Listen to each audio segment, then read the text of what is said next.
When you think of North Carolina, what comes to mind?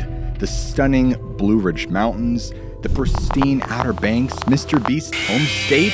But what if I told you that beneath the surface, in the dark woods and secluded corners of this state, lurks things that only exist in your nightmares?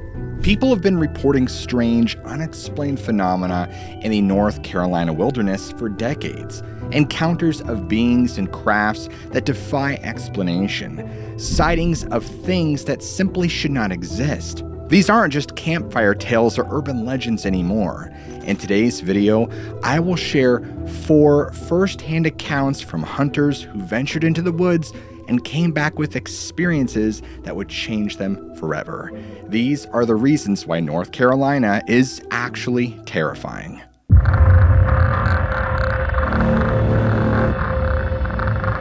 On January 8th, 2007, Chris Bledsoe set out on what was supposed to be a regular hunting trip with his 17-year-old son and 3 buddies, Donnie Ackerman, David McDonald, and a guy named Gene. They headed towards their favorite spot near the Cape Fear River Wilderness in North Carolina. Now, this place is pretty isolated and off the beaten path.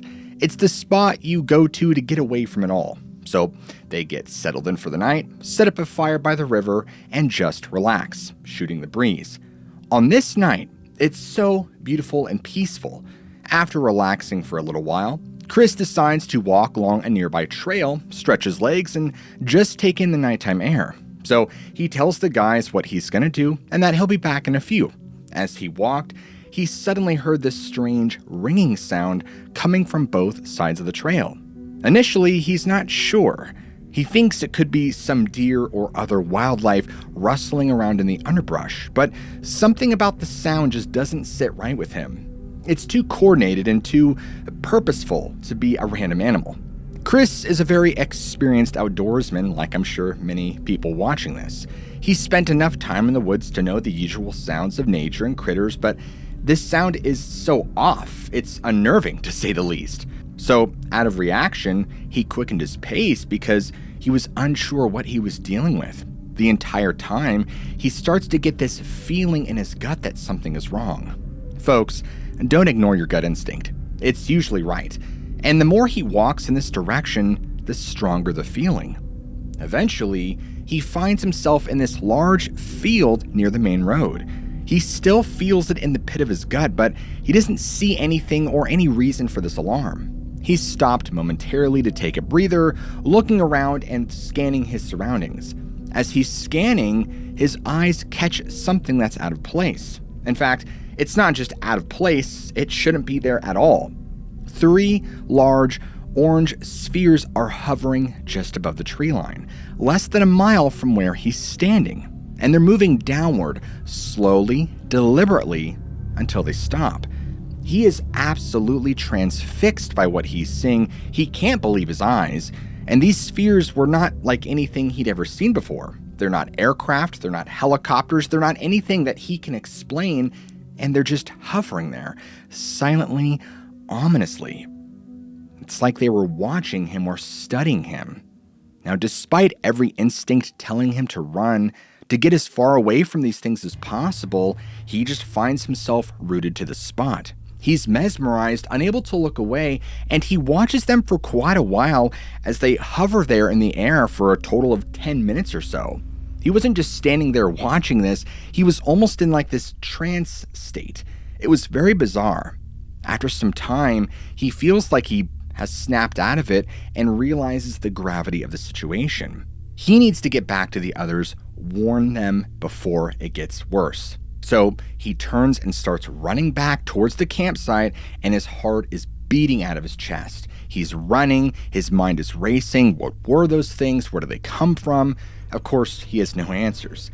And at this point, he's out of breath and very visibly shaken when he finally reaches the campsite. And the other guys can immediately tell something's wrong. They're all like, "Chris, what happened? What's going on?" But before he can even get a word out, he realizes his son is nowhere to be seen. And so panic sets in as he starts frantically calling out for him, running into the woods, desperately searching for any sign of him. This is a father's worst nightmare. His son is missing, and he just saw something he can't explain, something that shouldn't be there. The other guys join in the search, calling out his son's name and combing through the underbrush. And then, just as suddenly as he disappeared, Chris's son stumbles out of the woods. He's pale, he's shaking, and with a look of pure terror on his face. So Chris runs over, grabs him by the shoulders and says, "What happened? Where were you?" Now his son was barely able to speak, and all he mutters is, I saw something in the woods. It wasn't human, it wasn't an animal, it was something else." Now Chris's blood chills because he knows deep down that whatever his son saw, it's somehow connected to those spheres, those things in the sky. But before he can press his son for more details, the other guys start shouting, pointing up at the sky. Now Chris looks up and sees something that makes his jaw drop, because there in the night sky are 6 to 8 bright lights. At first they look like stars, but then they start moving. They're flying in from different parts of the sky, converging on each other like they're being pulled by some invisible force. And then right before their eyes, 3 of the lights line up side by side and start flying in formation. And they're heading straight for them, getting closer and closer. All the men are frozen now, unable to move or breathe, and the lights are so bright and so blinding that they have to shield their eyes. And then, just as quickly as they appeared, the lights flew over their heads and vanished behind the tree line on the other side of the river. And at that moment, Chris knows they need to get out of there, because whatever those things are, whatever they want, it can't be good. He starts shouting at the other men, telling them to grab their gear and leave now. But they're all in shock, trying to process. Chris has to practically drag them to their feet, shoving their gear into their hands. They leave everything else behind. The fire is still crackling. Nobody better tell Smokey the Bear. The tents are still up. None of that matters anymore. All that matters is getting away from this place and getting to safety. They all pile in Chris's truck, and he's flooring it, the tires spinning on the dirt road, and they're all just silent, lost in their thoughts, trying to make sense of everything. And just when they think it can't get any worse, when they think they might be in the clear, Chris suddenly slams on the brakes, the truck skidding to a halt. There, just above the road, is another object. But this one is different. It's not a sphere, it's egg-shaped and brilliant white, with a long tail and spikes jutting from the middle. It's like nothing they've ever seen, like from some sort of science fiction movie. The object is about 200 yards ahead, hovering silently above the road, maybe 20 feet or so. They could see the spiked section slowly rotating like it's scanning the area. The men are truly terrified now. This is happening too close, it's too real. They don't know if they've been seen or if they're in danger, and so they're just stuck watching this thing, daring to breathe, and suddenly it starts to rise up, and it moves up slowly, almost gracefully, before suddenly shooting off over the trees and out of sight. The men are left just staring at the empty road at the spot where the object had just been. It's like it was never there at all. Now Chris doesn't wait around. He hits the gas and they speed off down the road. He's not taking any chances. He needs to get these men home, to get his son home. And as he's driving, he looks over at his son. The boy is pale, shaking, staring out the window like he's expecting the object to reappear at any moment. And so Chris just reaches over and puts a hand on his shoulder and tries to reassure him. But how do you reassure someone after something like that? How do you tell them it's going to be okay when you're unsure? Chris drops each of the men off at their homes, and they all live in the same general area, so it doesn't take long. But each stop is tense, each goodbye is rushed. They all just want to be inside, lock their doors, and try to forget this ever happened. Chris and his son arrive home at their own property, and they live on a sprawling 6 acres of land that usually feels like a sanctuary. But tonight, the darkness feels threatening. And now, they've only been home for about 4 hours when they hear a sound that terrifies them. It's like a jet engine, but much closer and right above the house. So Chris runs outside, looking up at the sky, but doesn't see anything. The sound fades away, and then just 30 to 45 minutes later, The dogs in the kennel start barking frantically. And it's not their usual bark, it's this panicked, fearful sound like they're facing down something terrifying. Chris's retriever is barking, staring intently towards the kennels, and Chris knows he can't ignore this, he has to check it out.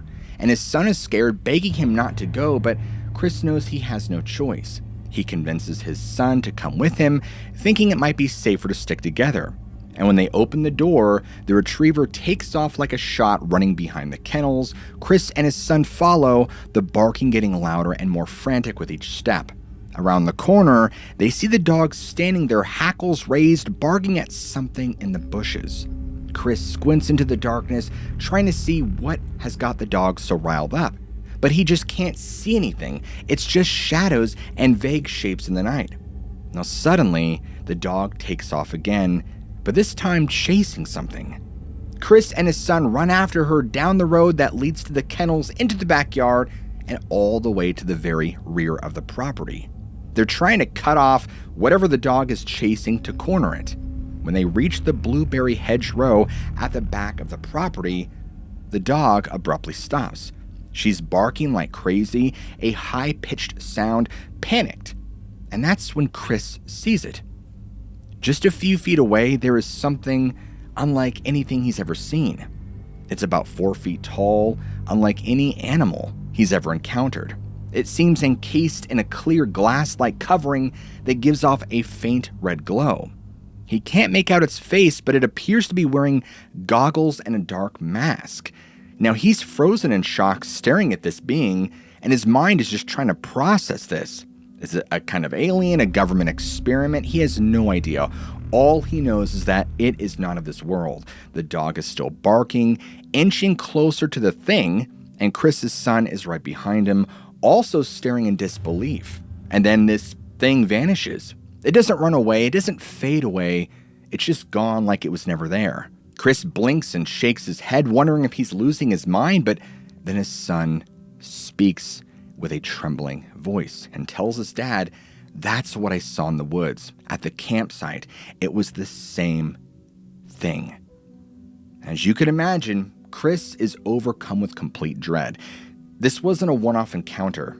These beings, whatever they are, seem to be following them, watching them. He ushers his son back to the house, the dog following closely behind, and once they're inside, he double-checks all the locks, peers out the windows into the dark.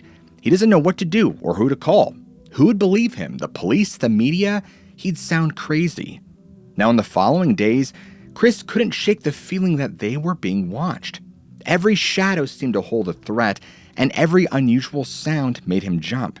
He was constantly on edge, always looking over his shoulder. His son would have nightmares, waking up screaming in the middle of the night. They were both struggling to just process this. But what did it all mean? Were they being invaded, studied, abducted? Chris didn't know. All he knew was that his life had changed forever that night in the woods, and he couldn't unsee what he had seen. Well, it wasn't long before he started doing research and looked into UFO sightings and other alien-related things, and he was surprised to find out how many people had experienced similar things. There were reports from all over the world dating back decades. People who had seen strange lights in the sky, encountering bizarre creatures, and even claimed to have been abducted. It was a rabbit hole that Chris found himself falling deeper into, having experienced it himself. But the more he learned, the more questions he had. And folks, he believes that he was marked that day because he would have an incredibly bizarre experience just a few years later that he couldn't explain. Early in the morning of April 8th, 2012, just outside of Fayetteville, North Carolina, one of the strangest stories I've ever heard was about to unfold on this quiet, rural property. Now, I want to warn you that this isn't necessarily some typical monster in the woods or anything scary. It's just downright strange. It was around 3 a.m., which for anyone who knows anything about the witching hour, makes it intriguing that the following events happened at this time. This particular morning, it was rainy and foggy. Chris and his wife are sound asleep when they're suddenly awakened by a strange sight outside their window. Near a large tree, right near the rear of their home, they see what appears to be twirling sparks. Now, remember that because the weather is rainy and foggy, this is very out of place, and seeing sparks is unusual. Chris thought he was dreaming, but as he continued to look, fire erupted on the tree out of nowhere. Chris and his wife began to panic, and they rushed outside to put out the flames. After a few moments, they successfully managed to extinguish the fire, thinking the entire thing was just bizarre and they couldn't explain what they saw or how a fire had started. They began to head back to their home to go back to bed, but before they return, the fire somehow lights up again. Not just once, but 2 more times. Exhausted and confused, Chris and his wife return to bed after continuously putting out the fire. This is already strange, but just wait. Chris and his wife make it back to bed, and they're both talking about how the fire starting was possible. Neither could explain it, and they keep checking out the window to ensure another doesn't start. And they're finally falling asleep. The next thing Chris knows is that he suddenly wakes up to the sound of a male voice that simply says, "Arise." And when he opens his eyes, he's stunned, to say the least, because standing there, right by his bed, are several beings. These beings are tall, 6 to 7 feet in height, and they have a bluish-white color. He's frozen, he's confused, he doesn't know what to do or how to react, but then one of these beings reaches out and takes his hand, and he's led to the rear of his house by the dog kennels. Now, he's convinced he's having an out-of-body experience, but everything is so real. He's not dreaming, and he's looking around for signs that he's not awake or that this can't be reality. But it is. As they walk, the being bends down to pick something up from the ground and hands Chris a rough, sticky, rock-like object. It explains to Chris that this object is now his and that he must keep it. He's incredibly perplexed by this, thinking it must be a symbolic gesture, but he has no idea what it could mean. Now, at this point, he's unsure what to do or think because it's just so strange. And now he's standing alone by the dog kennels, the beings have disappeared, and he's holding this strange object in his hand and feeling very uncomfortable. Now, suddenly, he feels a strong breeze from behind him, and when he reacts and looks back, he sees what appears to be a powerful, translucent black bull charging toward him at full speed. Terrified, he doesn't know what to do, and as this comes upon him, he rolls into his stomach to protect himself, bracing for impact, but strangely, he feels nothing. It's as if the bull wasn't really there at all. And now he's even more confused and shaken, and suddenly he looks up and beholds a beautiful woman hovering about 3 feet above the ground, just about 6 feet away from him. The woman is angelic, with stunning blue eyes and a glowing white robe. Now he's mesmerized by what he's seeing. Is this an angel? What or who is this? Now, folks, what happens next? It sounds like this should have been written by a Hollywood production team. I cannot make this up. But as wild as it is, this is exactly what Chris Bledsoe experienced in his account. Instantly, Chris hears a telepathic message from this angelic female figure, and from what he could understand, the message had to do with future events. He was told of a planetary alignment connected to the pyramids. As she relayed this message, he could see an image of the Sphinx in his mind, and he thought of the constellation of Leo. The female figure explained that this coming alignment represented a new knowledge for humanity. She mentioned that a red star would appear along with this alignment, and that this new knowledge, although she didn't specify what it was, would come forth. Chris had the impression that all of this would occur in 2026. Now, after receiving this, the angelic figure just disappeared before him, and he was left stunned, probably feeling like he was still in a dream and trying to process everything. He looked down at the strange object in his hand and couldn't know for the life of him what to do. And folks, this story keeps getting crazier. Now, as he kind of came to, he realized that the sun was starting to rise, and he had been outside for hours at this point. But how could this be? He'd only been outside for a few moments, or so he thought. All he could do now was return to the house, still in a complete daze. And when he returned to his bedroom, His wife was still asleep, unaware of the incredible events that had just taken place outside their home. And it's probably no shock to any of you that he didn't sleep at all.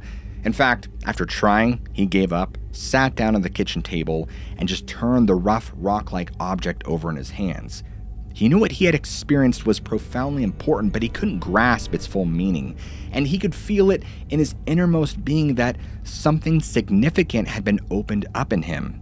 It's like he had some sort of spiritual awakening. When his wife awoke, he told her everything, and neither could make sense of the events or why he was chosen for this message. What was the image of the Sphinx, the mention of the constellation Leo, and the cryptic message about a planetary alignment in 2026? What did it mean, and what was his new knowledge that was supposed to come forth? Now, since this has happened, he's found some interesting connections, but nothing that fully explains his experience. Eventually, Chris came into contact with Albert Rosales and shared this bizarre and fascinating story that straight up feels like it could have been from the X-Files. Now, to this day, Chris is adamant about everything in his story being true, despite how utterly strange it is. But it's almost 2026, so it makes you wonder what's going to happen.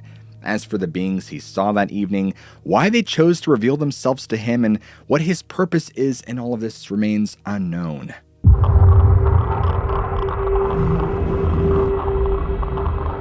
On the morning of June 3rd, 2012, Joseph rose bright and early to set out on a normal, mundane, routine scouting trip in the woods of North Carolina. Since it was late spring, everything was in full bloom, the woods were thick, the smell of wet vegetation lingered in the air, and Joseph knew he didn't have much time to set things up before fall would arrive. It was only a few months down the road, and he was taking this time to look for the perfect spot to build a deer stand. Now, fortunately for Joseph, he had already scouted out this area the day prior and found the perfect clearing for where he would set up his tree stand. And he wasn't going to do this alone. His buddy was supposed to come and help him set this thing up. And when his phone rang, he was already back at his spot gathering supplies from behind his truck. He looks down and sees it's his buddy who's supposed to be there helping him. Well, it turns out his friend had some things come up, and he's unable to come out there and help him. No big deal. He'll just have to carry on without him. And so when Joseph answered the phone, he made a mental note of the time. It was 7:10 in the morning. This is perfect for building this deer stand before the day's heat kicks in. He climbs up the tree with his ladder. He's building away, he's nailing boards, making sure everything is secure and stable. After a good bit of work, he finishes the seat portion of the stand, and safety is always a top priority. He won't risk his life on a poorly constructed deer stand, and he carefully climbs up and sits on the seat, testing its strength and stability, and as he settles in, something in his gut tells him to look up in the sky, that there's something there. He just reacts and happens to lift his head, and he looks to his left across the cornfield and sees a massive black object hovering above the crops. It's close, probably less than 100 yards away, yet it's making no sound. Joseph just blinks, thinking maybe his eyes are tricking him, but no, it's really there. And then it just vanishes into nothingness. As you can imagine, as anybody would be, he's stunned, and he's thinking he's got to get a closer look. So he climbs down from his stand and starts to walk toward where he saw this. And the entire time he kept thinking, did I just see that, or am I hallucinating? Am I losing my mind? And the entire time in the back of his mind, he knew what he saw was real, and it was not a figment of his imagination, nor was it a hallucination. So he makes his way through the brush, crosses a creek, and pushes through the dense underbrush at the cornfield's edge. He stops in his tracks because just a little ways away from him is something he's not sure what. The object, now on the ground, just beyond the tree line. He could feel his entire body tense up with anxiety and excitement at the same time. He has no idea what this is, who it belongs to, or if he's even supposed to be here. The whole thing just feels dangerous, but like many of us would be, he's determined to get answers and find the truth. The oddest part about this entire experience, or the oddest parts, is that he described feeling pulled towards this object, like something was calling to him. It's hard to explain. Cautiously, he moves in closer, step by step, along the tree line. And at this point, he can see it better now, and he's about 60 feet away from it, give or take. His best guess is that he's behind it, judging by what he can see. And then, out of nowhere, he sees movement in the cornfield. He turns to look and sees two figures emerge, walking directly towards the object. At first glance, Joseph thinks they're just kids. They're short in stature, and that would make sense, right? And of course, he's confused by all this, so he starts waving his arms, trying to get their attention and warn them to stay away from this thing. But then he realizes something terrifying. He can't make a sound. It's like his voice has been stolen from him.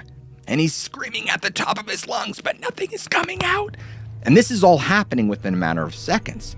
And at the same time, these figures are only getting closer and closer, paying no mind to Joseph.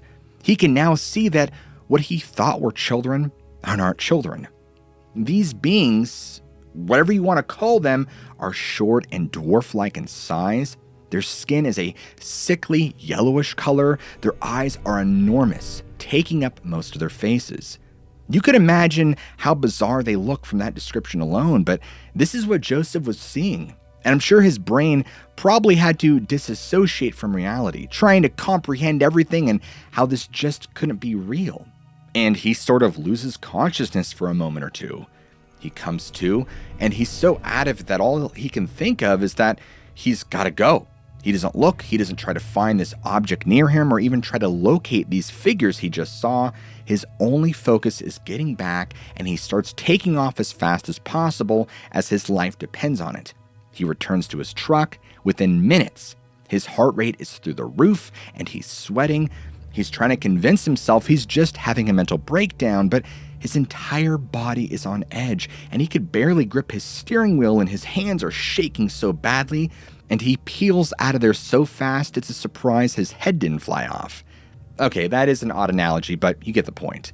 Look, all he knew was that he had to leave there ASAP. Afterwards, he couldn't make sense of what happened. Was it a hallucination? Was this some dream? And if that was the case, then why was it so vivid in his mind? He had never in his life hallucinated like this. This was just way out of the norm for him. Nothing makes sense, folks. Joseph was so shaken by this experience that he never returned to that spot.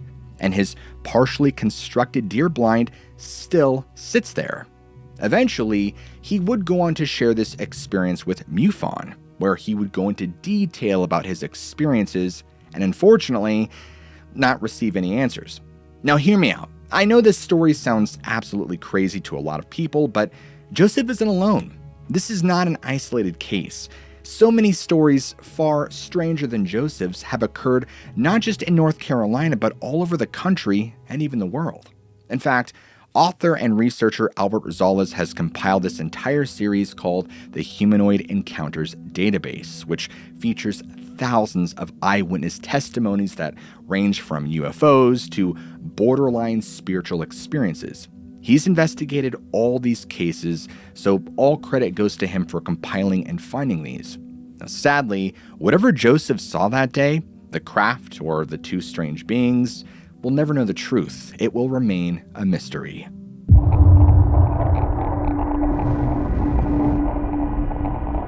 Early in the morning on November 26, 2003, George headed out to his favorite hunting spot in the dense woods of North Carolina. His plan was simple: get settled into his deer stand well before dawn so he'd be ready and waiting for when the sun came up. George felt uneasy, though, as he made his way through the forest, guided only by the narrow beam of his flashlight. Like there was just something nagging at his gut telling him to leave. And there was a stillness to the air, a heaviness that he couldn't quite put his finger on. But he pressed on, determined to get to his stand and start his hunt. Now, George was an experienced hunter who had been visiting this area specifically for years. And just as he was getting close to his spot, he suddenly noticed a bright red light illuminating the ridge opposite his location. It was intense, almost blinding, and couldn't have been more than 200 yards away. At first, George thought it might be another hunter with a high-powered flashlight, but as he watched, he realized this was no ordinary light.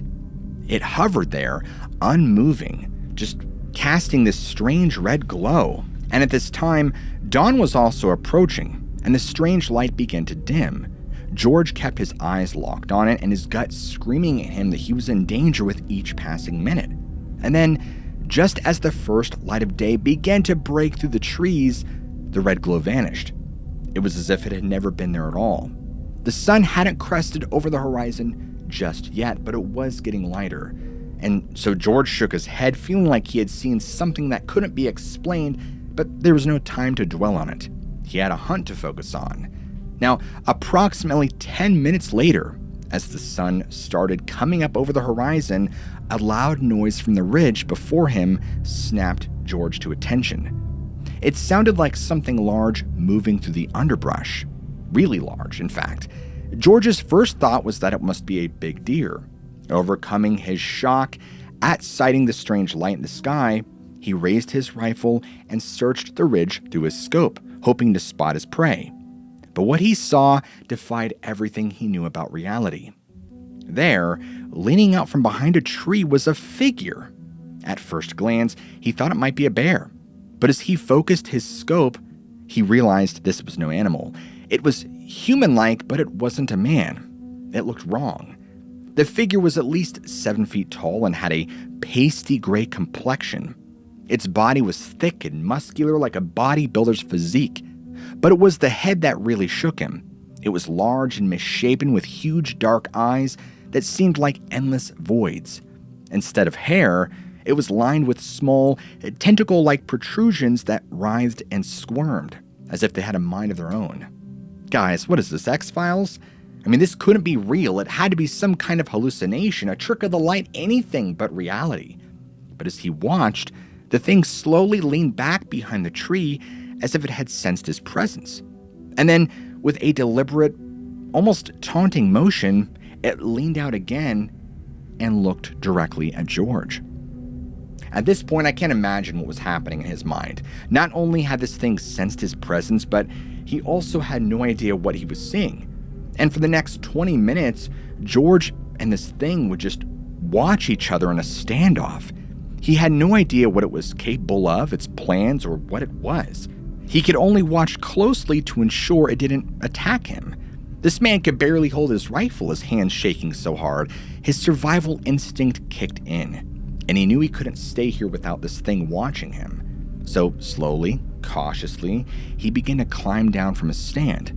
Now his stand was 20 feet up, so it took him a minute to get down. And the entire time he kept his eyes locked on this thing, terrified that it might charge at any moment. But it just watched him, its dark eyes following his every move. And as soon as his feet hit the ground, he took off running. He crashed through the underbrush, branches whipping at his face and arms, but he didn't care. He had to get away and put as much distance between himself and that thing as possible. And yet, even as he ran, he couldn't resist one last glance over his shoulder. What he saw would haunt him. This thing had stepped out from behind the tree and was now fully visible, and it stood there, its massive body filling the entire ridge, watching him with those eyes.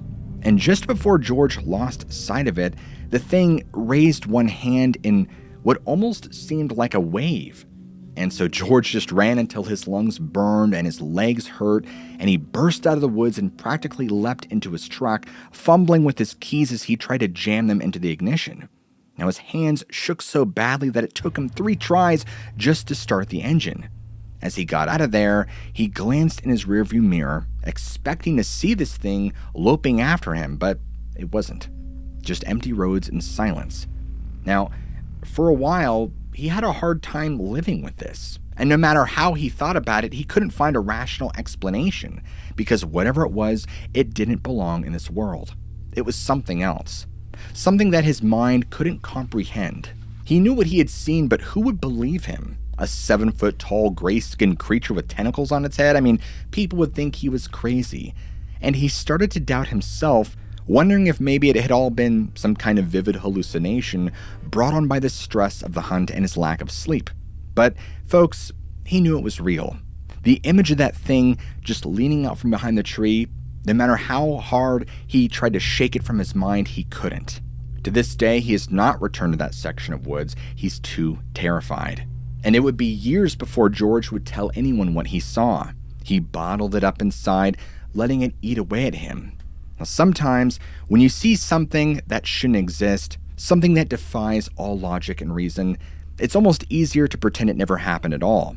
If any of you watching this have had an experience like George did, then you'll know that feeling well. Unfortunately, what George saw in the woods those days, what it wanted, and why it was there, remain unknown. And because you guys made it this far into the video, I want you to all comment down below, North Carolina, so that way I know who made it to the end of the video and who didn't. And if you guys enjoy storytelling like this, where we dive into strange cases and stories and user accounts of the mysterious and supernatural, then what are you waiting for? Smack that like and subscribe button right now for more content just like this. As always, never forget, I love you all, keep an open mind, and I'll see you all in the very next video.